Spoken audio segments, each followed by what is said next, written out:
When I was first elected in March of 2022, that had been a master plan, but I thought that we needed to go further. We needed to think outside of the box.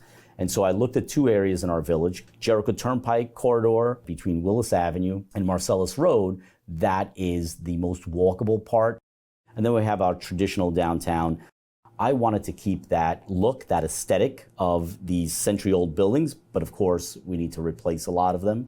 I said, what if we don't require retail on the first floor? And what if we give an incentive that they could go slightly higher than 25 feet in certain areas to get landlords to develop their properties so that we don't have this turnover of stores.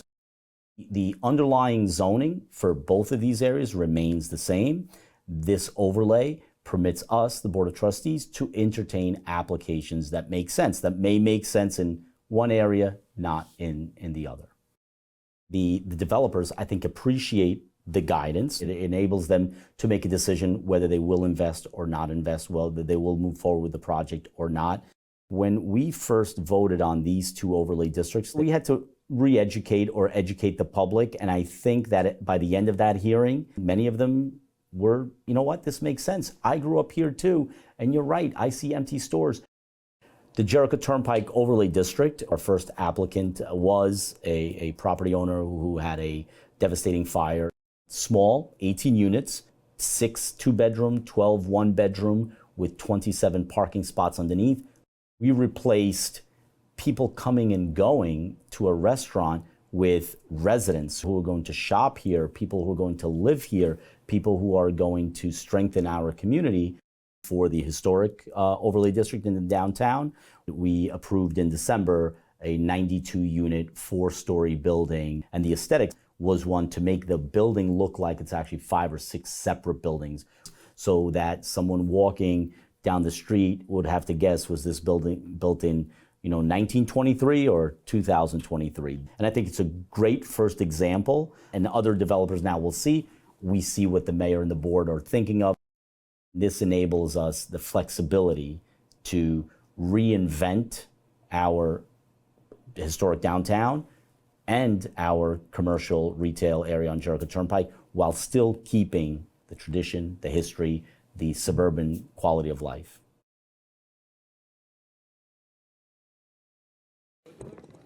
Wow, let's give a hand to the Village of Mineola for this planning award.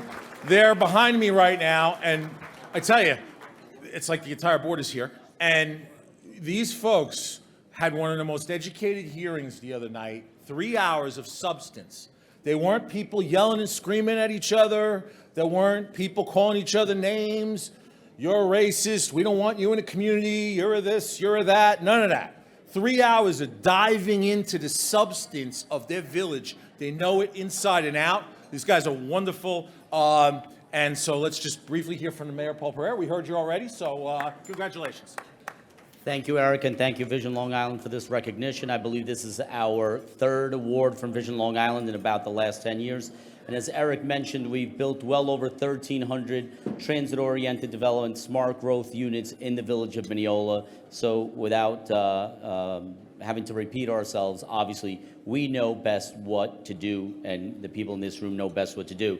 None of this could be made possible without a smart, bold, and visionary board to support me, and I have behind me our village board, Deputy Mayor Janine Sartori, trustees Paul Casado, Jeff Clark, and Donna Solosky.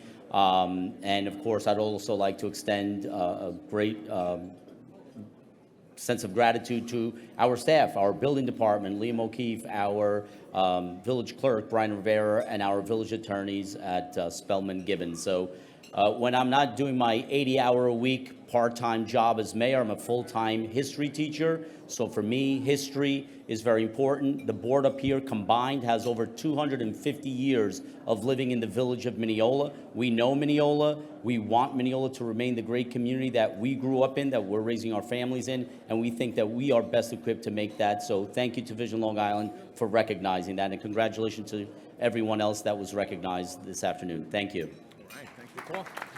Thank you, guys. Guys, let's give one more hand, Village of Mineola. They're showing how it's done. A lot of these villages are phenomenal, and these guys are definitely one of the leaders.